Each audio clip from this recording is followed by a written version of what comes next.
Salam alaikum, bonjour à tous. Aujourd'hui on se retrouve avec une toute nouvelle recette de tarte aux pommes 100% maison de A à Z. On l'a fait ensemble, accompagné de mon fils le petit asticot. Alors c'est parti.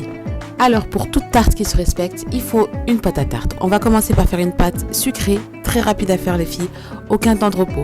On va commencer par mettre 250 g de farine. Bien évidemment on s'assure que la farine est bonne, donc on goûte. On continue et on ajoute 50 g de sucre. Alors là, j'ai utilisé du sucre glace. Je préfère mettre du sucre glace dans mes pâtes. Comme ça, ma pâte n'est pas granuleuse.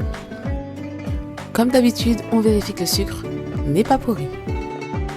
Ajoutez ensuite un œuf, 125 g de beurre mou et une pincée de sel. C'est tout les filles. On va lancer le robot 5 minutes à vitesse pétrissage et on va laisser pétrir. Depuis que je fais cette recette, les filles, vraiment, je n'achète plus de pâtes sablées ou de pâtes sucrées pour mes tartes.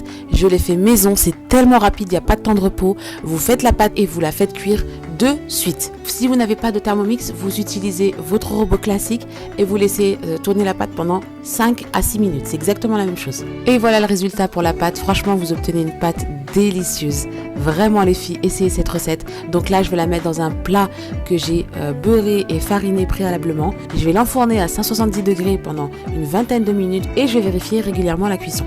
Et ensuite, pour que ma tarte aux pommes soit vraiment gourmande, je vais préparer compote pomme-banane. Donc là, j'ai mis 3 bananes et 2 pommes.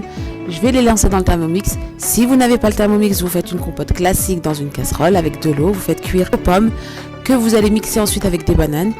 Vous allez rajouter un petit peu de sucre et votre compote sera prête. On va ensuite procéder au montage. On va prendre la compote qu'on va mettre sur la pâte. Donc là, je lisse la compote correctement sur ma pâte à tarte.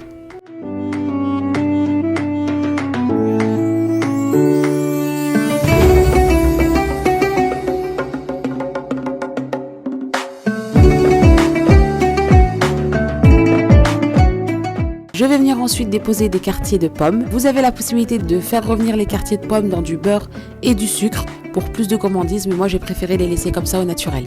Je vais ensuite faire dorer ma tarte au four, mais avant je rajoute du miel par-dessus avec de la cassonade et je vais enfourner en mode grill jusqu'à ce que ça soit bien doré.